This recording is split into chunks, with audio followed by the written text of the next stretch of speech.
Okay, this is a continuation of the 17th, and I wanted to show my zinc plating setup here. And I know everybody's going to scream that zinc plating isn't adequate for saltwater use. And you're right, if it was exposed. But I've got reasons that I'll explain that I think this should work. I did quite a bit of research on this, and what I found was, actually hold on here just a second, I need to rotate this part. I do this about every half hour or so. I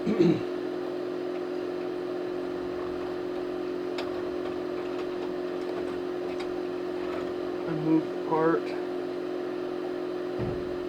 rotate it a little bit,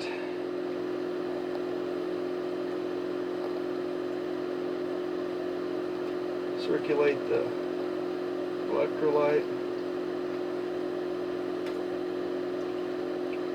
Now the reason I think this is going to be fine, first of all, the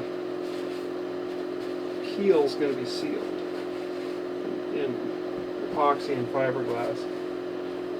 So technically there shouldn't be a lot of water intruding into the keel. Even if there is, I've watched numerous videos of people repairing boats, old boats, and the bolts that go down through the keel, they always rust away inside the bilge. That's where the problems occur. They don't occur inside the bolts inside the keel are just fine. I mean, the bolts that are buried in the wood of the keel, that part is always just fine. Where they rot away is where they're exposed to air. So these bolts being sealed by epoxy and in fiberglass cloth and at the bottom, at the water line, they should never, ever be exposed to air, to oxygen, which creates the oxidation. Where you have problems is up on the top side, in the bilge, where there's air. And people don't either have access to the tops of those nuts and bolts, or they just don't bother. I mean, out of sight, out of mind. Whatever the case may be, I don't know, but that's where they rot away. And most people that are putting these things, they're cutting their bolts off, and they're knocking the galvanizing off with, when they put the wrenches on them and tighten them up, the threads are getting, so, and then they're just spraying them with a cold galvanizing spray, which isn't as good as this process. So providing you take care of the bilge, have access to things down there and keep it ventilated and don't let it get wet, I don't think it's going to be an issue anywhere. But you know, the thing is, when you have these hot dip galvanized, you know, these bolts and stuff anyway, you wind up having them spun in a centrifuge, which, so you can, you know, it gets the coarseness, the thickness off of everything, so you can still put nuts on the bolts, on the threads. But of course you're also reducing your thickness then considerably. So I don't know if you're actually getting any more zinc on that process than I am here. And I'm actually putting a lot of zinc. I'm not doing this 10 or 15 minute process like you see most of these people on YouTube are doing.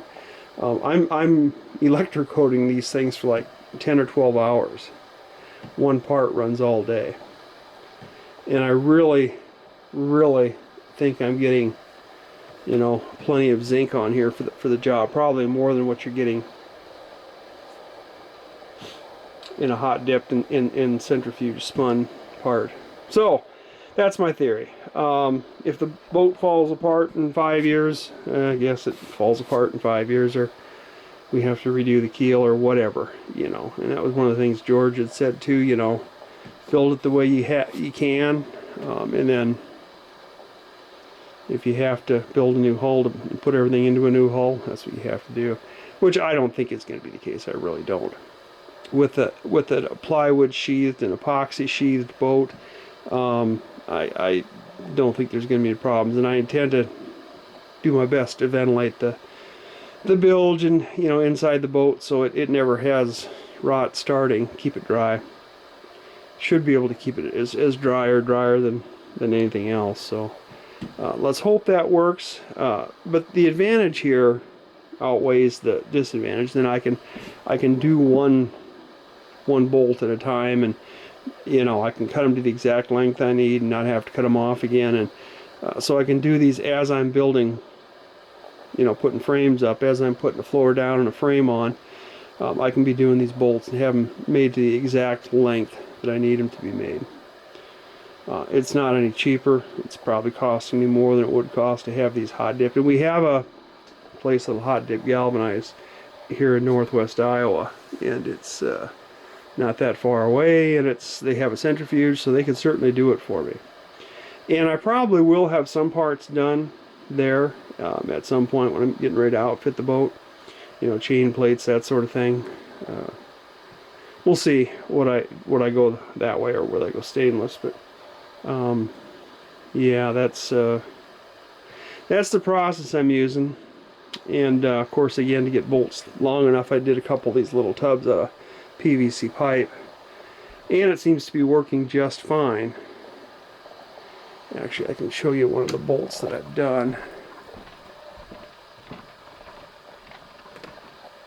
Actually, a couple of the bolts that I've done. This was just a test bolt. I don't think it's actually going anywhere. This is a hot dipped nut, and they look pretty similar. I'm not going for a smooth, shiny look here. You certainly could with this process, but that's not what I'm after. I'm just looking at getting a nice thick coating on there. And I think I am. So